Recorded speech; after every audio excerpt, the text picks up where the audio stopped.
When you hear the phrase lost sunken city, you probably picture something exactly like this: a high-tech utopia filled with glowing crystals and massive stone temples resting at the bottom of the ocean.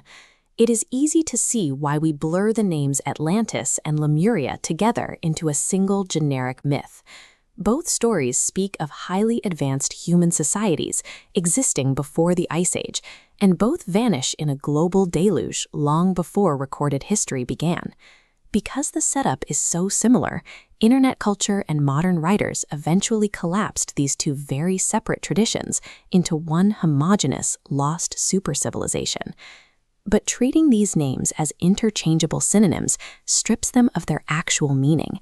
Merging them erases the precise, distinct lessons each story was meant to teach us. To understand the weight of these lost world narratives, we have to look past the literal sci-fi cartoons and recognize them as two entirely different answers to the same human mystery. The original story starts by looking toward the Mediterranean, establishing the foundation of the Western tradition. The primary source for the Atlantis myth is Plato.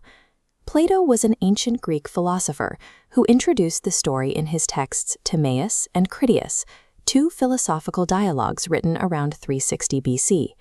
He anchored this civilization geographically, stating it lay just beyond the Pillars of Hercules. The Pillars of Hercules is the ancient classical term for the promontories that flank the entrance to the Strait of Gibraltar. According to the texts, Atlantean society was heavily engineered and rigidly organized. This was an empire built on expansion, driven by military might and centralized political power, and its downfall matched its ambition. The empire was destroyed violently and immediately, swallowed by the sea after catastrophic floods and earthquakes shattered the continent. Plato did not write this as a historical record for archaeologists to uncover. He constructed it strictly as a philosophical warning against hubris, showing what happens when a society prioritizes unchecked power over balance. Atlantis represents the ultimate archetype of external mastery. It expanded aggressively, built massive structures, and collapsed with a deafening crash. Now pan across the globe to the vast expanse of the Pacific Ocean and Southeast Asia, and you find a completely different tradition. This map shows the physical spread of species across global zones. Lemuria was originally proposed in the 19th century as a scientific placeholder to explain how identical biological species, like lemurs, ended up on entirely separated continents before plate tectonics were understood. While science moved on, this Victorian biological theory found a new life. Indigenous and spiritual narratives adopted the name, linking it to the deep cultural memories of places like Polynesia and the Moai statues on Easter Island. The Moai are monolithic human figures carved by the Rapa Nui people centuries ago. Modern mythology added even more layers to this specific tradition, strongly associating Lemuria with spiritual hotspots exactly like Mount Shasta. Mount Shasta is a potentially active volcano in Northern California, famous for the distinctive saucer-shaped lenticular clouds that form over its peak. Unlike the heavily armed Atlanteans, Lemurian society is described as spiritually advanced and strictly non-militaristic. The focus here is on living in deep, quiet harmony with nature and human consciousness. Because their values were different, their ending was different. Lemuria did not suffer a violent, sudden cataclysm.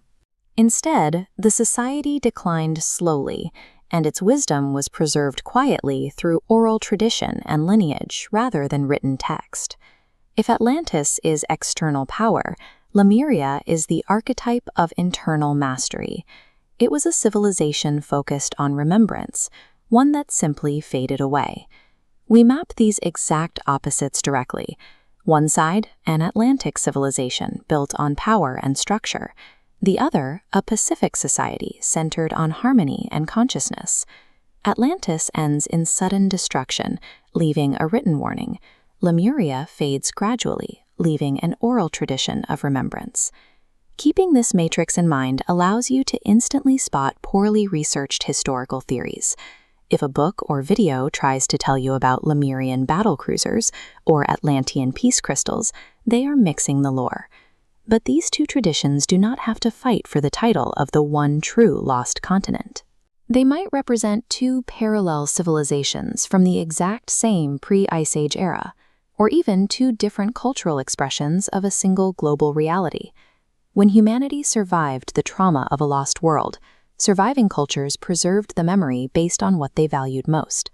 One region remembered the terrifying collapse of engineering and infrastructure, while another mourned the quiet loss of spiritual connection. Keeping them distinct gives us two powerful psychological archetypes for understanding human ambition and fragility, elevating them far above simple trivia. They are two sides of our oldest memory. Atlantis warns us because it fell loudly, while Lemuria is mourned because it faded quietly.